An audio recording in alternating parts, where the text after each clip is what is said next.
There's a biology book I got here. When it came, I feel like I'm flying around everywhere. Just from the sideline, and you're watching Isaac's run. What, as a back, did you see it right away? What goes through your head? The crazy thing is, me and Coach Brown called it before it even happened. We were like, if he hits the edge, he's gonna go all the way. And I'm just happy for him. Like I was saying earlier, it's one of those things where a lot of us on the team know what he's capable of, and we were all just like, finally, the whole world gets to see like this is what he does. It seemed like he hit another gear going down the sideline. Yeah. A couple of the offensive linemen were saying it seemed like a couple guys had an angle on him. But yeah, I mean that's what he does. All summer. When I got here, when I first got here, everyone told me, Jalen Burger, Jalen. When I got here, I was like, I was like, yo, like he's fast, like he's different, and it's like one of those things. Like I said, finally people know that like he can do that.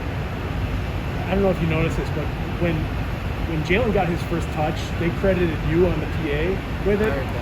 Did it make you chuckle? I mean, guy that didn't get a chance last week, you're getting credit for his first chance. And I'm thankful to have all those guys, Jalen, Isaac, Braylon.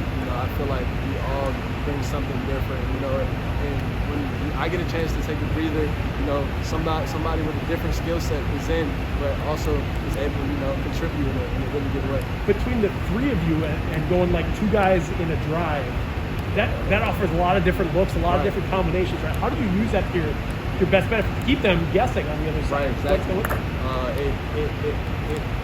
I think it's overwhelming for defenses because we all have different running styles, and I feel like I'm in the game.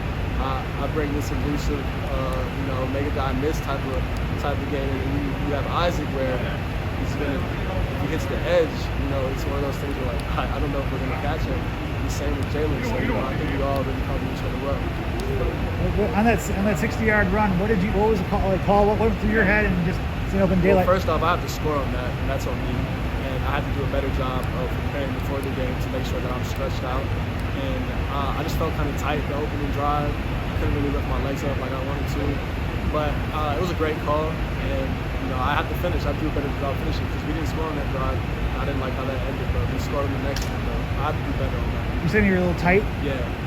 Was that something that you experienced during the week, or is it as well, or is it just more just? I mean, it was just more so like during the game, and like I said, I do a better job, maybe hydrated and getting more stretched out before the game. Did the weather play any type of effect in that? Kind of. It was a little hotter than I anticipated, so I wasn't really, I would say, warm going into the game. I needed a better job of that. When you got in the red zone on that drive, did your legs get tied up with Graham's, or did you try to hop over his leg, or what happened? I'm gonna have to watch film and see if my track was on point. I'm not too sure how it happened, but it's the second time it's happened in the past 2 games. That can't be a thing. I don't want to lose a play or rep, and we're gonna get that thing done. Overall, just how did you think Jalen came back with? He had the second most carries out of the room with 15, which is actually that's the last 4 games. All 5 of his games that he's played, he's had 15 carries, but. Just what did you see out of him, and just how do you think he responded this week? I think Jalen's a worker, and I'm thankful for him. I'm thankful for all those guys, like I said. Jalen, like I said, when I'm tired and I can tap my head and Jalen comes in, it's like, it's like there's no drop off at all. It's like you do kind of the same thing, and I'm thankful to have all those guys. You guys in the room, were you aware that people are wondering where's Jalen last week? I mean, is that something that kind of filtered down to you guys, and how do you process it? Yeah, I mean, I wasn't sure of it, like anything. I wasn't told anything. I was just doing what I was asked, so I didn't really have any knowledge of the whole situation. Well, I guess I didn't get a chance to see it. When you guys trade off or going for the guys, is there anything you say to him, or you guys going back and forth in terms of carries? Anything you guys say when you guys? I'm just like, do your thing, bro. Like, keep going. He says the same thing to me, and we kind of feed off each other. So. You, Jalen, and Isaac were kind of taking the fourth quarter, just sitting, hanging out on the sideline. What do you do? What do you talk about? When you got half an hour to just kind of chill out there. I mean, football, mostly, and we just kind of get excited watching the younger guys get a chance to showcase what they can do. Like Braylon, I'm very happy for him because he's a baller, and you kind of got to see what he can do tonight as well.